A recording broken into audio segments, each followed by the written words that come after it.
Drive to Survive è uno dei grandi fenomeni televisivi e sportivi degli ultimi anni.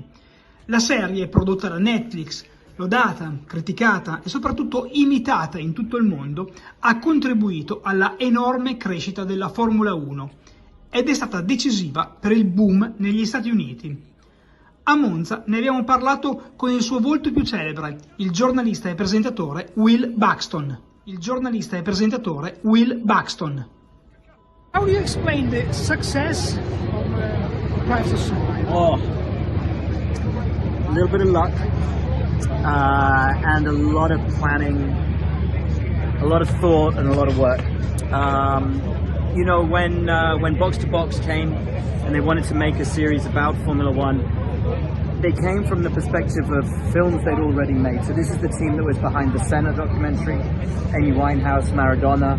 Great documentaries that really tell human stories, and that was what they wanted to do from the outset, was to go beyond the fights that we know for the championship and really look to the human stories. So one of the first pieces of luck was that in season 1 Ferrari and Mercedes said we don't want anything to do with it, and they were fighting for the championship. So at that time they had to find something else, so they found Haas and Gunther. They found Daniel Ricciardo, they found Red Bull, they found all the other stories that maybe didn't always get the headlines, but they were real human stories. The second piece of luck was COVID. Everyone's spending so much time at home, watching TV, and it just seemed to resonate with people. And at the same time, Formula One did an amazing job of keeping the sport running, so people could fall in love with this sport through the series and watch the racing. It brought everything together for this perfect storm that's created something really successful and amazing, and has brought so many new fans to the sport. Drive to Survive has been crucial for Formula One in the US. Yes. How proud you are about it? I'm really proud because I spent many years broadcasting in the United States, spent nearly 10 years broadcasting to America. And I know that the US fans are very loyal. I know that they love their motorsport. And we're always trying to find a way to unlock more fans to come in. And so the fact that so many have watched Drive to Survive, fallen in love with the sport through Drive to Survive, that now we have, you know, Hollywood film crews making a movie about Formula One, that there's all this interest is something very special. But it also, we see it at the races. There's three races in the US. Fan base has fallen in love with the sport, and it's broken in. It's found its way in through that. I'm so glad for that. Are you more popular here in Europe right now or in the States? So I just consider myself very lucky that they asked me to do it, and I don't see it as me being popular. I see it, the series is popular, the Formula One is popular, and that, you know, I'm a Formula One fan my whole life. You know, I grew up watching this amazing sport. All I ever wanted to do was write about Formula One, and I somehow ended up doing TV, which is crazy for me.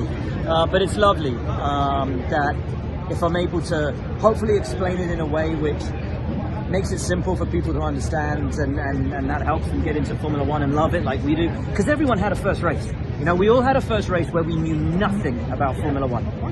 And over the time, you know, been watching the sport for 35 years, we learn, we grow, we find our heroes, the stories, the things that we love about it, and they're just starting on this journey. It's lovely to be able to open the door and let them in. We are living an historic season with Max becoming a serial winner, but it's difficult to tell stories about something like serial like this. Yeah. Listen, but you will remember the days, because I remember the days. I remember when Michael won the World Championship at Magny-Cours in, what was it, June? I think it was June. Yeah. Like halfway through of the July. season. And then we were like, what do we do for the rest of the year? What do we talk about? And it's funny because I remember the same conversations back then. It's boring. No one's interested. And we look. I didn't say boring. I said it's difficult to tell. But we look back on those years now as being really special. Michael and Ferrari, that synergy they had together was something special. Ayrton and McLaren, Jim Clark and Lotus. When a driver and a team and a car find this something special, it's something that we shouldn't take for granted. It's something that we should celebrate. You know, Max is going for 10 wins in a row this weekend. Never been done. You know, the Ascari, 9 Grand Prix victories in a row. Verstappen, Vettel, 9 Grand Prix victories in a row. Ferrari, 1952-53, 14 World Championship Grand Prix victories in a row. This weekend, Red Bull can take 15. This has never been done. This is history. And to celebrate, this sport is about a great car and a great driver. Always has been, always will be. And when the two of those come together to create something so incredible, for me, listen, I love a great race. And if it wasn't for Max, this would be one of the most astonishing seasons of all time, because we'd arrive at every weekend not knowing who would be competitive, who would be up, who would be down. Max is at another level, taking it somewhere that we've never seen in the history of the sport. I find that really exciting. Don't you think that you miss an Italian voice in Drive to Survive? Yes, but you know where we need an Italian voice? Yeah. In the driver's seat. That's where we need. And you know, I'm great friends with guys like Luca Filippi, Tonio Liuzzi. We all grew up at the same time, coming through the ranks together through Formula 3, GP2, into Formula 1. Giorgio Pantano, for me, was one of the greatest, for me, one of the greatest drivers of all time.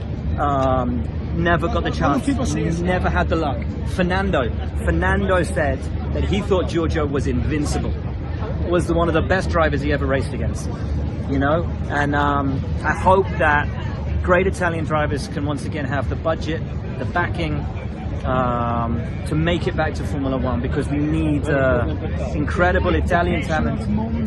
Exactly. But to stand on that podium here in Monza, to win here in Monza, in front of this tifosi, it's something special. It's something unique. So, the best Italian voice we could have in Drive to Survive, apart from Stefano, obviously, is an Italian voice in Drive to Survive. Domenicali, the most important. He's the big boss of Formula 1. But the most important voice, other than Stefano, we could have in Drive to Survive would be an Italian driver, and I hope for that.